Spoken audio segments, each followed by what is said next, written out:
Guys, I don't think we can imagine the level of dirt and leverage both our foreign enemies and even our allies have on the current sitting president, Joseph R. Biden. Over the weekend, and I'll be getting into this in today's podcast, diving into this deeply.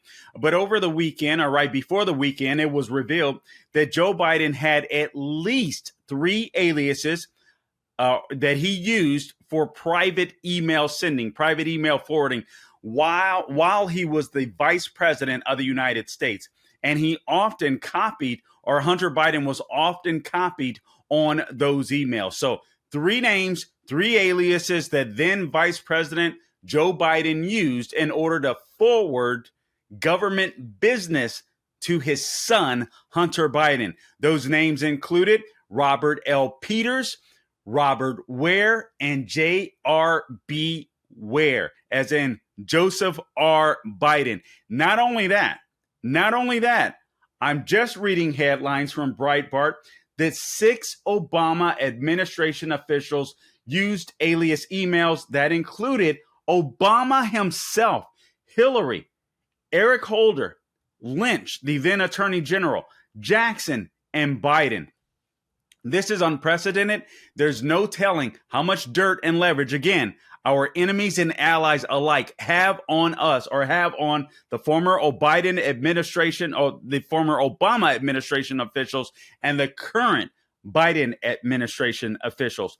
That and more in this edition of the Carl Jackson Show podcast, your daily dose of objective truth in a world of confusion and lies. Stay tuned for some quick program messaging, and we will be right back. Don't miss the most inspirational movie of the summer. Briarcliff Entertainment, The Hill, starring Dennis Quaid, is in theaters on Friday, August 25th. It's the true life story of professional baseball player Ricky Hill. Growing up poor in small town Texas, young Ricky discovers his extraordinary ability for hitting a baseball, but with leg braces and a degenerative spinal disease, the major leagues were just a dream that could never be. Courageously, he risked it all, defying his father's wish to follow in his footsteps to become a pastor. Ricky tries out for a major league scout, pushing hard to overcome his ability. He goes on to become a baseball phenomenon.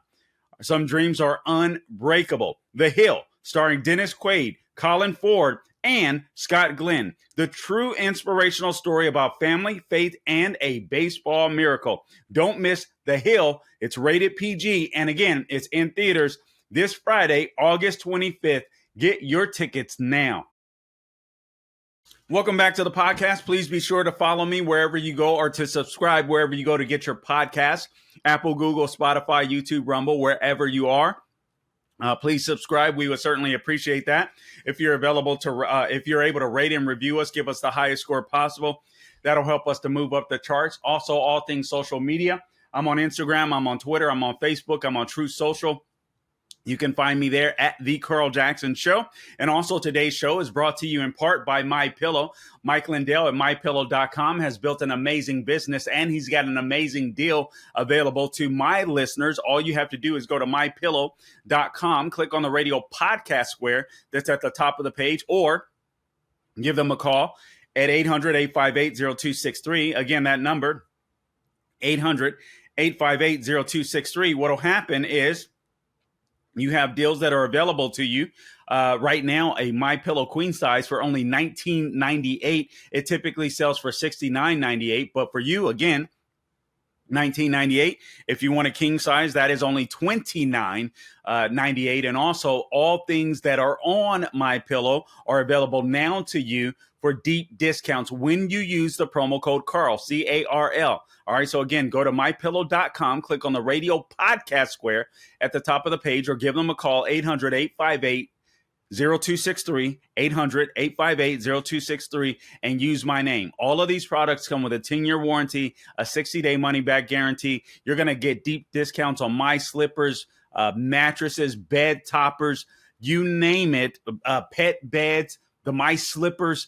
Deep discounts available right now. So buy early for Christmas or buy just for your pleasure. All right. Anything that you may have wanted now available for deep discounts on mypillow.com when you use my name, Carl, Carl. All right, guys. So I'm going to dive in deep to this Joe Biden story and how he used personal emails. And I tell you the truth, as I was digging into this story, I'm looking here at I was reading other headlines throughout the weekend, and I got to tell you, there is so much news that it is almost impossible to do a Jackson's 5.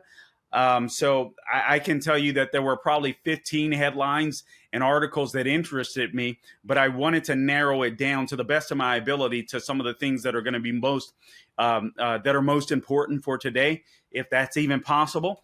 But I do want to first catch you up to speed with this tropical storm Hillary that has hit the southwest portion of the United States. It's hit Mexico, obviously California, the southwest U.S. It was downgraded, thank God, from Hurricane Hillary to Tropical Storm Hillary before it hit.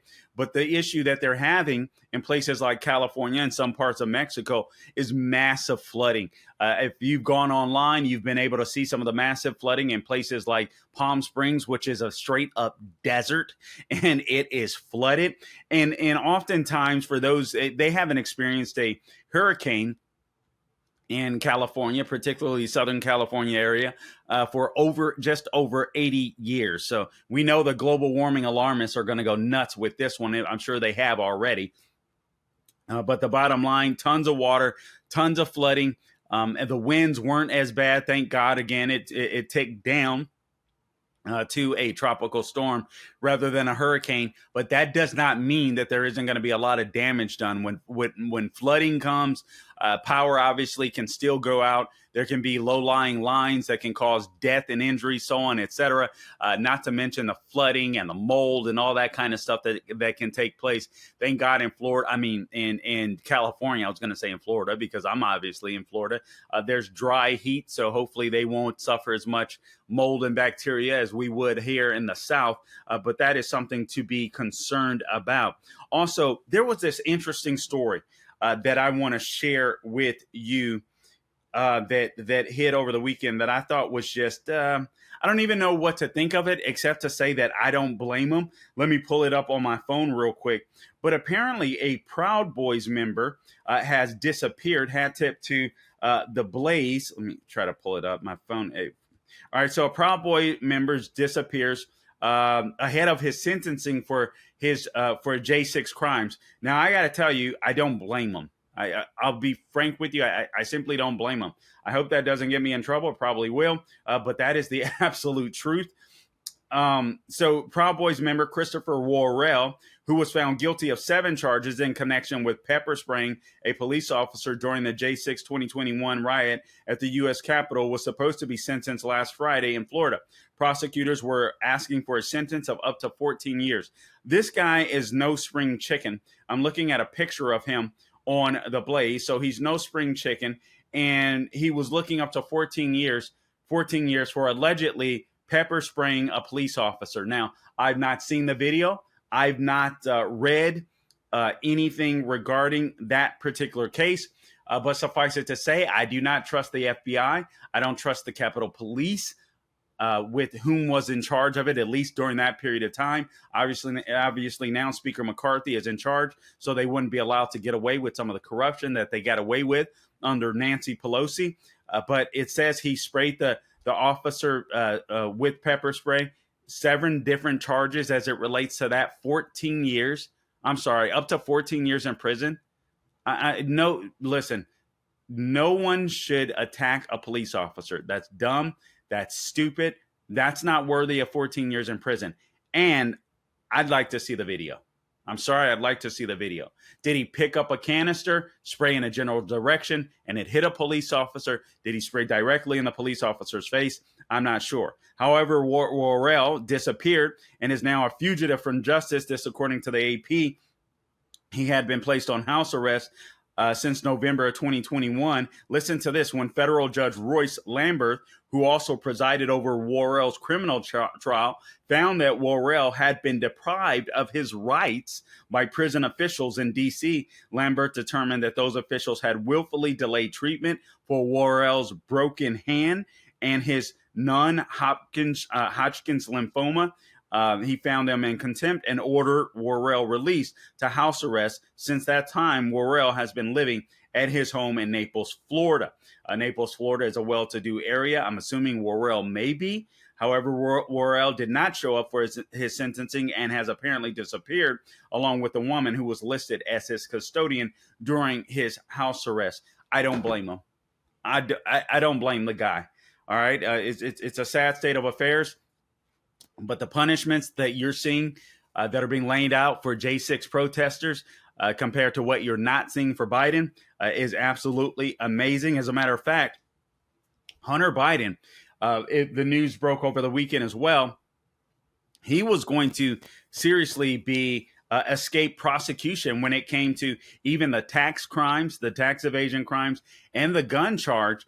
David Weiss, who is now the special counsel overseeing the Hunter Biden investigation, had worked out a deal with the DOJ. And I'm missing some details, but this is the scope of it. Worked out details with the DOJ that we all, ended up finding about later, where they were going to just basically wipe the slate clean. This guy wasn't going to be charged with anything. The only reason why they came forward is because of the whistleblowers. When Gary Shapley, and I forget the other gentleman's name, came forward, they realized that this was going to be blown out of, blown into the media hemisphere. People were going to be talking about it. People were going to know the truth about this story. They couldn't just sweep it under the rug, despite the fact that they would think they could do so with the president's son is insane to me in the first place. But that's exactly what was going to happen. So thank God for those courageous whistleblowers that came forward. Now, as a result of that, even the plea deal blew up in the faces of the prosecution. And this is good news, even with a special counsel, from what I'm understanding from attorneys, from what I've been reading, even with this fake special counsel in place with David Weiss overseeing it, the same guy that was willing to give Hunter Biden a sweetheart deal. Even with that in place, the House Oversight Committee can still investigate Hunter Biden. They can't stop that. I think that was part of their attempt to do so they could not connect to the big guy. But the House Oversight Committee is going to be able to continue their investigation. And I'm already telling you, there are connections to the big guy. I'm telling you, this guy is so compromised. I think it's even beyond what we all expected. As I'll get into the details, John Solomon at Just the News laid it out. I mean, big time. And we'll get into some of those details shortly here. Another bit of news that won't be surprising to you, but sadly it's being ignored. What's happening on our southern border? On our southern border, we had nearly 300,000 illegal aliens cross our country, some using this app to be able to get across that the Biden administration is allowing, some just crossing the border at the port of entry and not at the port of entry, but 300,000 illegal crossings in the month of July. Many of them that have disappeared already and have been let go intentionally by the Biden administration already into the interior. They are fundamentally remaking America. They are changing the demographic to America. Right now, a lot of these people are being sent to blue cities, blue areas, but they are dispersing everywhere. I'm telling you, right down the street from my house, it is going to be hard to get rid of illegal aliens. You're going to have to disincentivize them disincentivize them from staying in your state. Thank God we have Governor Ron DeSantis, who basically said, you're not going to get a photo ID, you're not going to get a driver's license, and if I find out you're hiring illegal aliens, you're going to be in trouble. And as a result of that, what I was seeing were a lot of illegal aliens selling flowers and stuff like this just a mile down the road from me. I no longer see them. I'll see one here sporadically here and there, but we were starting to see a lot of them. So it's obvious that Governor DeSantis' plan has worked. Thank God for that guy. There was speaking of Governor DeSantis, there was a leaked strategy memo that revealed DeSantis' plan on the first debate. You guys know the first presidential debate is coming up. I believe it is, good Lord, I believe that's on Thursday or when? Anyway, it's on the 23rd. So it is coming up this week. And I think that'll be a very important debate. Obviously, it'll be crucial for one Governor DeSantis. If you can believe it, both the left and the right have been attacking him, and they've spent more money to attack him than they have on both Trump and Biden combined. So something is saying that they don't like this guy either. So if you're a good Republican, if you think you're going to escape the wrath of the left, not going to happen, Captain.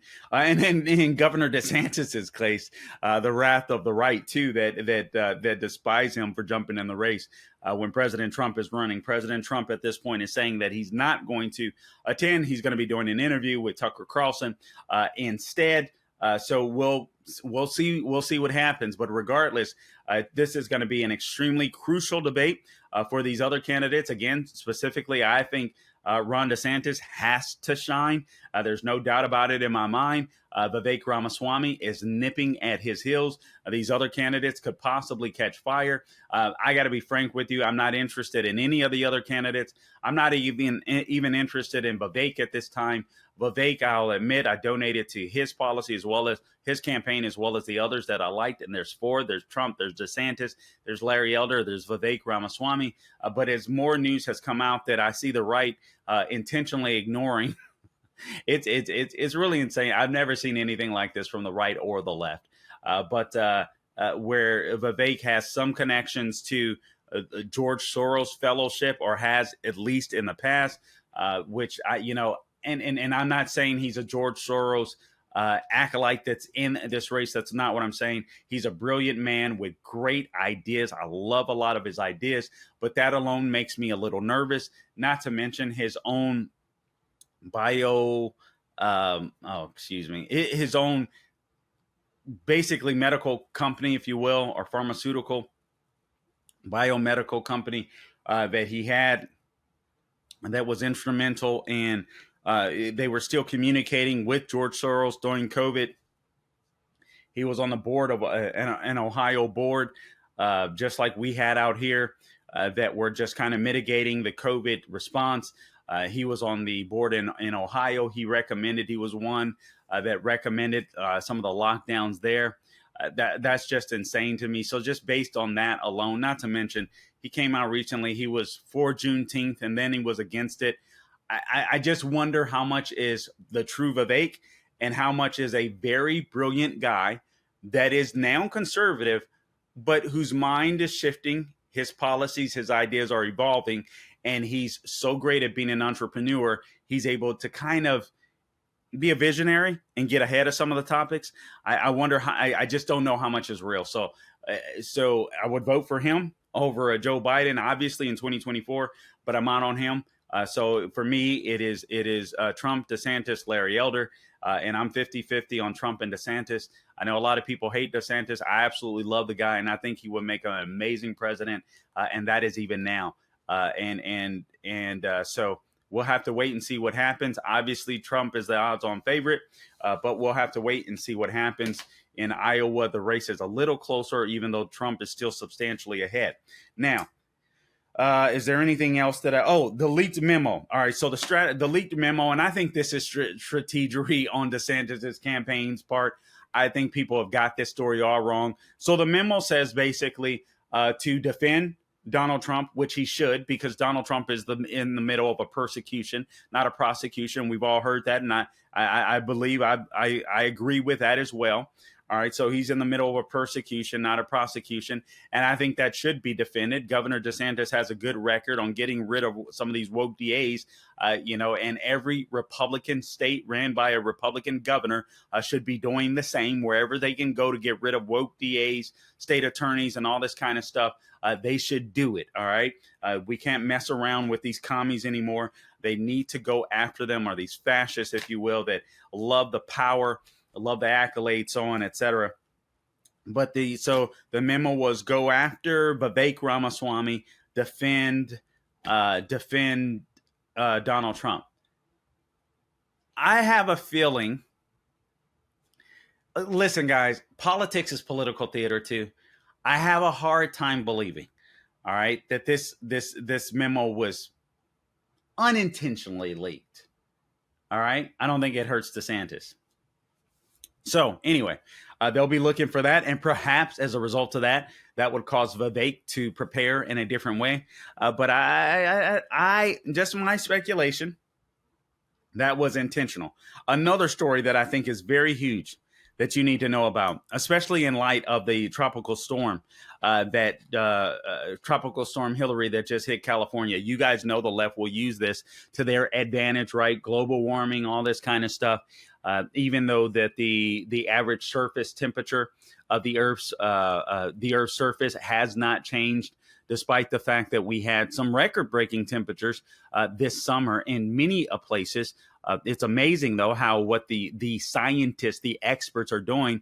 They only seem to be considering the years that fossil fuels have been recorded, not the years before when there was heating, when there were no vehicles driven around by fossil fuels. And then they made a statement, these experts did, that this is the hottest the planet has been in 125,000 years, using satellite data and computer models. The problem is there's no satellite data from 125,000 years ago. These guys are so full of BS, it's not even funny, but they get away with it because they've been able to dumb down at least a couple of generations of their students now. But here's the story. Don't forget Maui.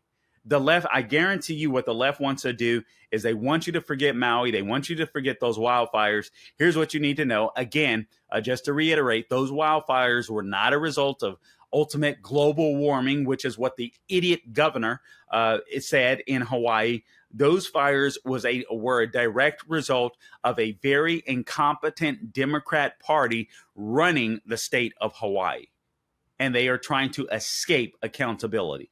Do not let them do it. For example, Hawaiian Electric, they powered 95% of the state of Hawaii. So this news broke over the weekend, hat tip to Daily Wire. They powered 95% of Hawaii.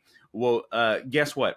In the last few years, Hawaiian Electric has only spent $245,000 on projects to mitigate fire risk. $245,000 over the last 3 years. That included maintenance, that including making sure that their power lines were free of debris, with those wild high grasses and all of that kind of stuff. That's all they spent. So nearly 3 years, they have spent $245,000.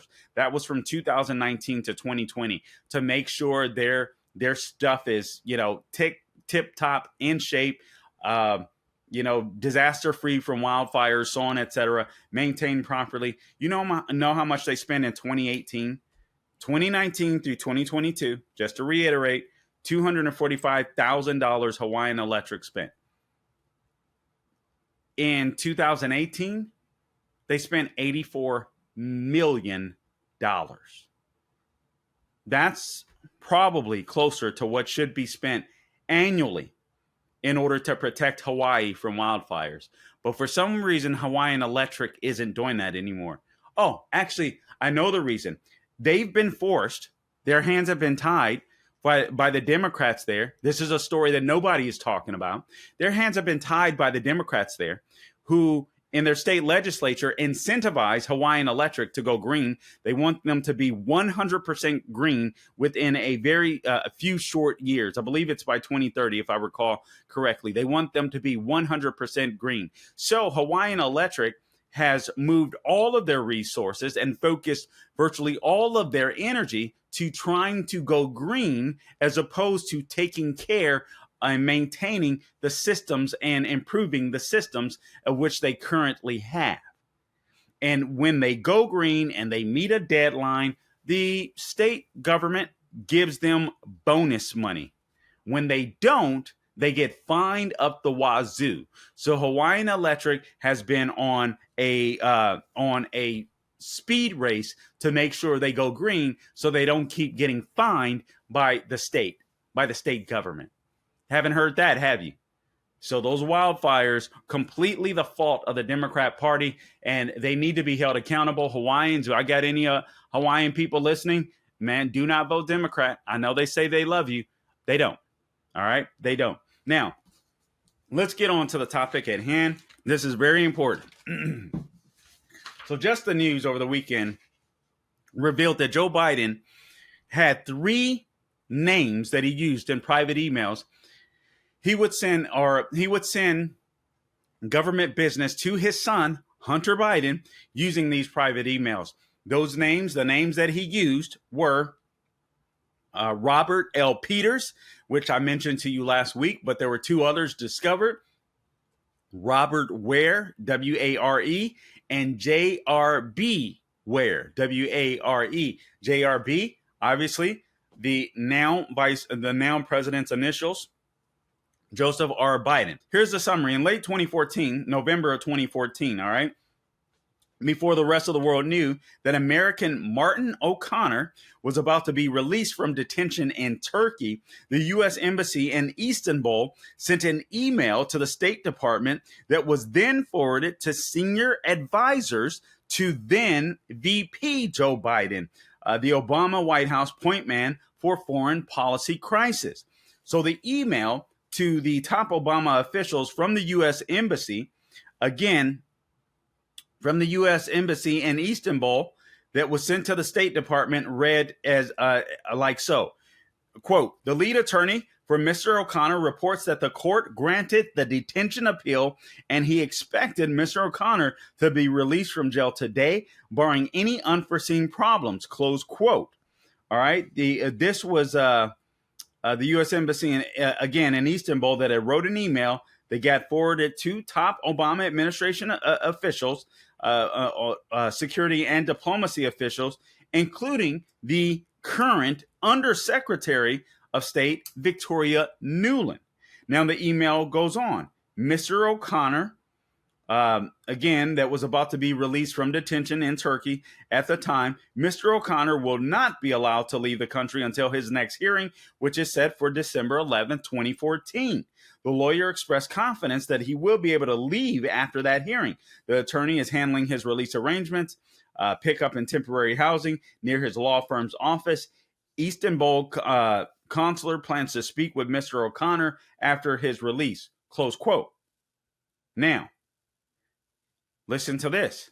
State Department officials forwarded that information to then VP Biden's office, where Biden and his aide, Colin Kahl, K-A-H-L, now the current Undersecretary of Defense for Policy, they sent it to an email, the private email, to Robin Ware 456 at gmail.com. Now, again, this isn't just any private email. It was one of the fake names or aliases that Joe Biden was using at the time. So here you have state officials, here, security and diplomacy officials that knew full well that Joe Biden was using private emails to conduct government business. Can we say Hillary Clinton? Can we say Hillary Clinton? And I've read to you this headline. I'm going to have to go into and investigate that. But this is a headline that I saw earlier that popped up on Breitbart, where 6 of the Obama officials, during the Obama presidency, were using alias emails, including Obama himself. That is a great way to get spied on. That is a great way for spies and our foreign enemies and allies to collect data from us. Now, here's the kicker. Dealing with all this stuff that was going on in Istanbul with Martin O'Connor being released, Joe Biden forwarded this email to Hunter Biden. What? Yeah. Soon after, the then vice president would forward the information to Hunter Biden with the subject line, and I quote, forward, Mr. O'Connor being released from detention today. Why was that important for Hunter Biden to know? That's weird. Now, this is just one of over a dozen emails to Hunter from then VP Joe Biden.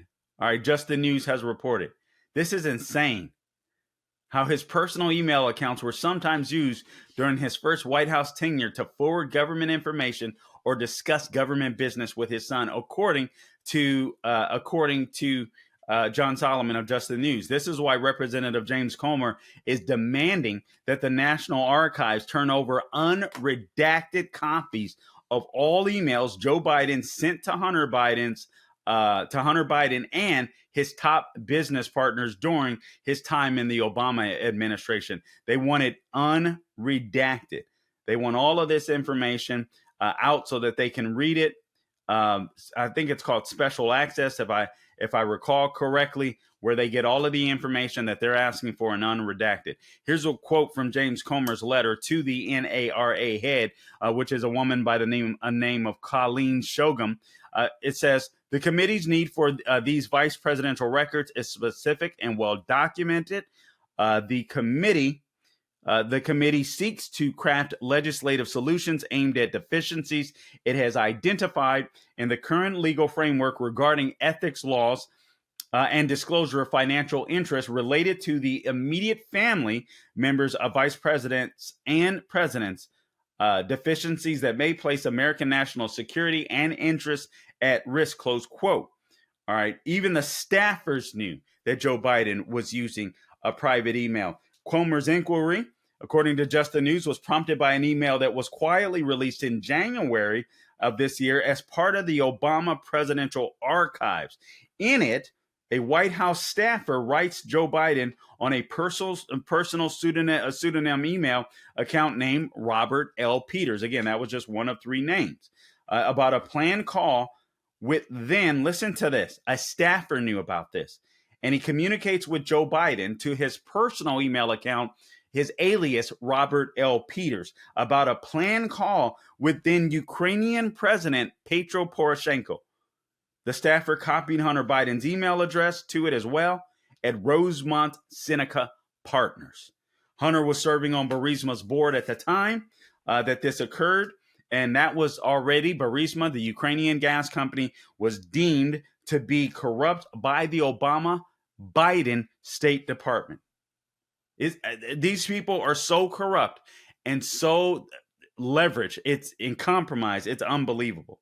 Here's an email from the staffer boss speaking to Joe Biden. 8:45 a.m. prep for 9 a.m. phone call with President Poroshenko. Then we're off to Rhode Island for infrastructure event, and then Wilmington for UDEL commencement. Close quote. He goes on to say, Nate will have your draft remarks delivered later tonight or with your press clips in the morning. Now, Joe Biden has used, again, at least three fake names: Robert L. Peters, Robin Ware, and J.R.B. Ware. The National Archives released a handful of other emails. According to Just the News, some were redacted with other private communications. Comer said, however, that he needed fully unredacted emails. It is called special access. He needed fully unredacted emails, making what is known as a special access request to the National Archives. And his inquiry identified all of the fake names are the aliases that they know Joe Biden was using thus far. Again, Hillary Clinton did the same thing. We're now finding out that Eric Holder and others within the Obama administration at the time were using private email servers. So, man, this is unbelievable. Just the News found several emails between Joe and Hunter Biden using the pseudonym accounts. Messages sometimes signed, quote unquote, dad, were found on a Hunter Biden laptop that were seized in 2019, the laptop from hell that we all know about, from a Delaware computer shop owner. Some of the emails from then VP Joe Biden to Hunter's were deeply personal. Others were political in nature. Still others, according to Just the News, did address business matters, often forwarding information coming from senior officials in the White House, the State Department, and other government agencies. And Hunter Biden is tied onto these emails. One such email even involved current Secretary of State Tony Blinken. Wow, isn't that nice? So in January of 2013, while national security advisor, or serving as national security advisor, Tony Blinken emailed Joe Biden at his private email recounting, they all knew this was illegal or wrong, recounting a colleague's conversation about the Pulitzer-winning journalist, author, and screenwriter Richard Ben Kramer's last minutes before dying. And at the time, Blinken, again, was Joe Biden's national security advisor. Here's how the email read. Quote, call to say that he was with Richard Ben Kramer in the hospital before the latter passed, and they were talking about you till the end, because of course Joe Biden would want to know that. Richard apparently said he was gratified the country is finally finding out what he knew about your leadership and talents many years ago. On one occasion, Hunter Biden, listen to this, reached out directly to his father on the private email address to ask for help. The memos from the laptop from hell shows. So in January 2012, for instance, Hunter Biden forwarded a request to have the vice president, his dad, prepare a video message for an event honoring Texas Democrat activist Ben Barnes, according to Just the News. So here's how Biden replied. Forgive me, my pen is acting weird. We are working on it, close quote. On another occasion, this is a freaking bombshell. On another occasion, in June of 2014, Hunter Biden suggested someone he wanted to see appointed. Guys, I'm sorry, I'm having to go through this bit by bit because I don't want to miss any of it. It is so detailed from John Solomon of Just the News. I wanted to make sure that I'm not skipping over anything.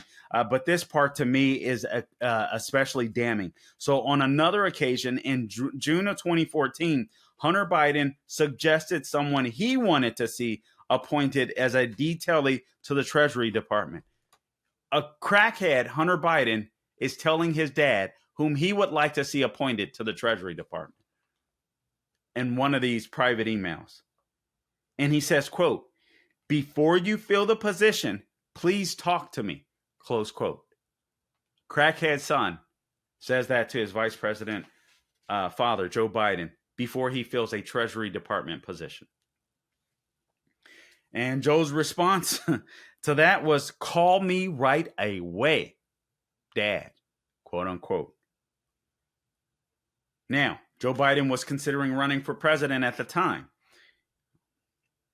So politics, including the potential for Biden to run for president in 2016, John Solomon writes, were sometimes the subject of emails coming to and from Robin Ware 456 at gmail.com. All right, so former U.S. Senator Ted Kaufman, he succeeded Biden as the Delaware senator once Biden became vice president.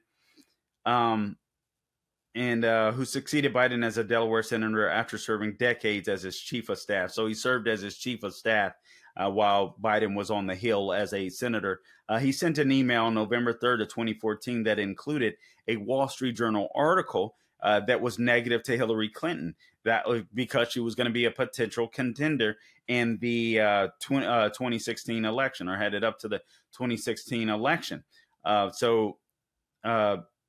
And that was before Biden declined to run. The article was entitled, quote, Hillary Clinton's Wall Street Problem, close quote. Now, former Senator Ted Kaufman, here's what he had to say, and I quote, in case you missed it, Kaufman said, he wrote that to Joe Biden, Hunter Biden, and Joe Biden's late son, Beau. The subject line read, quote unquote, excellent, because they were finding dirt on Hillary Clinton. Now, when a poll came out showing the late Beau Biden was still popular as Attorney General after he had passed, obviously, hence the word late, in Delaware, Joe Biden, still vice president, used his private email to applaud, and he said strong, quote unquote, one word, strong, and he signed it Joe. All right. Sometimes vice president's messages to his son took a more personal note. Again, Solomon writes, the day the Wall Street Journal broke the story on October 14th, that Hunter Biden had been discharged from the Navy over a positive cocaine test. And then Joe Biden said, good as it could be, and relates to that. He wrote in an email chain that included the article forwarded to the vice president's email address by White House staff. Good as it could be. Time to move on. Love, Dad. Wow. The vice president also flashed some of his trademark self-deprecating humor. Another thing he said, he forwarded an astronomy story suggesting a planet be named for him from his private email. Joe Biden wrote his family, quote, only time in history, close quote. He went on to say, or the subject line was, why I deserved more respect, quote unquote. Anyway, all that to say, I wanted to give you some detail looking into the private emails and what was happening, but this was just willy-nilly. I mean, this guy is sitting in the White House, vice president of the United States, easy access to freaking Gmail accounts, and the vice president that is running Barack Obama's foreign policy crisis center, if you will, has private email servers, has private emails, 3 aliases at least that we know of. You don't think this guy is compromised, leveraged? Of course he is. Our enemies and our allies alike have so much dirt on Joe Biden. It's insane. And I guarantee you, they're using that dirt, that information, that data to leverage the president. He is compromised. No ifs, ands, or buts about it. He's got to go in 2024, if not sooner. Guys, I appreciate you tuning in to this edition of the Carl Jackson Show podcast. Again, please subscribe to the podcast wherever you go. Please hit that subscribe button. Share this podcast with others. I would certainly appreciate that. Follow me on all things social media at the Carl Jackson Show. Until next time, don't grow weary doing good. God bless you.